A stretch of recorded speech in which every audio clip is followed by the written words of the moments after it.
क्या केस था सर? कुछ 307 का केस था। इनके फैमिली के ऊपर अटैक हुआ था, तो इनके खिलाफ भी केस है, उनके खिलाफ भी केस है। तो आज सवेरे ये हमारे महाराष्ट्र नवनिर्माण सेना की जो थाना का मुख्य कार्यालय यहाँ वहाँ आई थी, ये दोनों औरतें। मुझे लगता है कि अगर कोई हमारे दरवाजे में आता है तो जो भी सच बात जो है वो जानने के लिए आना चाहिए। वही देखने के लिए मैं यहाँ आया।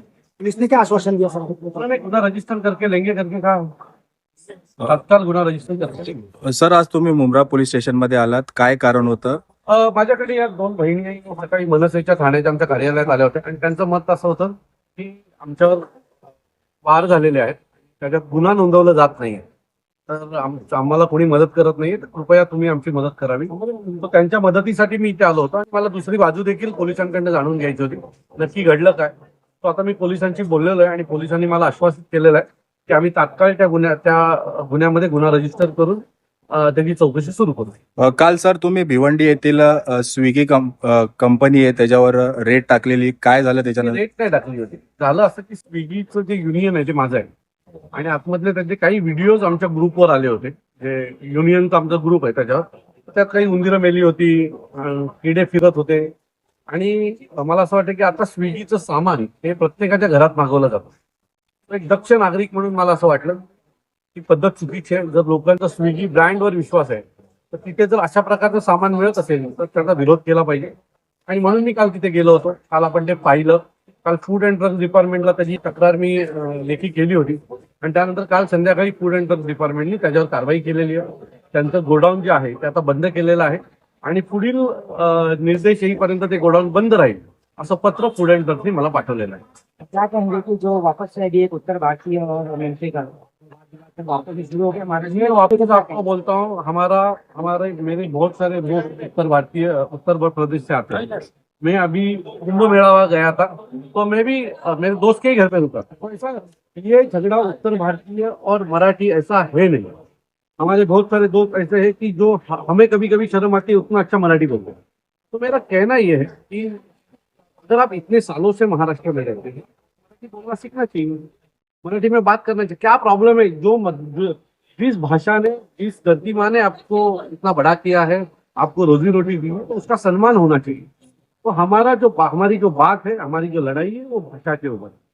हमारा किसी आदमी के खिलाफ ये नहीं है. जो आदमी हमारे से प्यार से बात करते हैं, बहुत सारी जगह ऐसा होता है कि हम जो बोलते मराठी में बात करते वो बोलता है ज्यादा सीख लूंगा. तो हमें भी अच्छा लगता है कि उसकी इच्छा है कि मराठी सीखनी चाहिए. अगर मैं यहाँ रह रहा हूँ तो ये यहाँ की भाषा और यहाँ के लोग इनका सम्मान करना चाहते हैं. मतलब आपका कहना है सर, महाराष्ट्र में रहना तो मराठी बोलना सीखना चाहिए.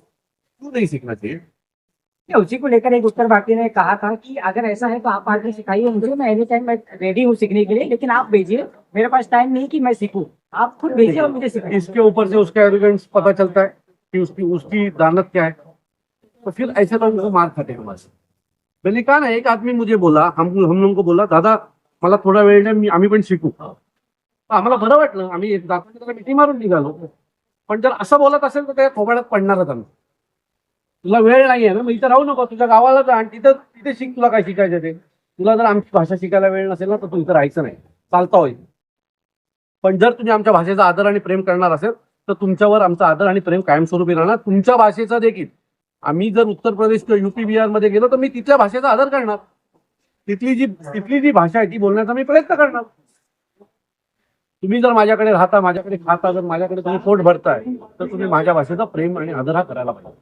सर, बहुत से लोग सीखना चाहते हैं, जैसे आपने कहा, तो सीखने की कोशिश करने के बावजूद नहीं सीख पाते, तो उसके लिए आता एक गोष्ट सांगतो, तुम्ही कुठलीही गोष्ट शिकावी लागत नाही. तुमचं नाव काय? शान. शाहीद, मी मराठी बोलतोय तुम्हाला कळतंय ना? हो नाही एवढं तर कळतं, त्यात पण समाधान होतो. पण तुम्ही ते बोलायला पण ज्यावेळेला प्रॉब्लेम करता ना त्यावेळेला अडचण होतो.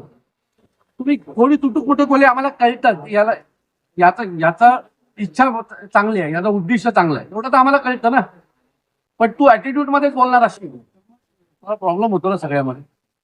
मतलब प्रेमानी मनुष्य. प्रेमाने जग जिंकता येतो. माणसं काय चीज आहे. आपको नहीं लगता कि आने वाले मनपा चुनाव में इसका असर पड़ेगा? एक चीज आपको वापिस में बोलता हूँ, हम लोग इलेक्शन के लिए नहीं जी रहे. जिनका घर इलेक्शन पे चलते हैं ना वो राजनीति करते हैं. हम भाषा के ऊपर प्यार करने वाले लोग. जरी मराठी टिकली तरी महाराष्ट्र टिकेल, मुंबई टिकेल. आत्ता आमचा उद्देश आहे भाषा आणि हे महाराष्ट्र दिले. Thank you sir. आणि निवडून येऊन करायचं तरी काय असतं?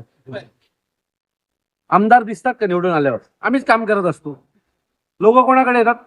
आता ती बाई कुठे आली? माझ्या खाण्याच्या ऑफिसला आली ना. अशा रोज अनेक मुंबईतनं लोक माझ्याकडे येतात. त्यामुळे जर आमदारांकडे जाण्याच्या ऐवजी मनसेच्या ऑफिसमध्ये जायला लोकांना बरं वाटत असेल ना, तर आमचा ट्रॅक बरोबर आहे. हे पण कोण? चला दादा. हो, हो. त्याला घेऊन ये. हो.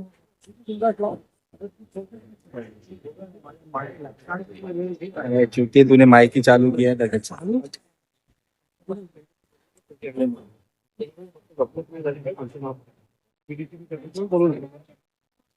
काळजी. मी बात करतो का? काळजी काळजी घेतो. चालेल काय माहिती.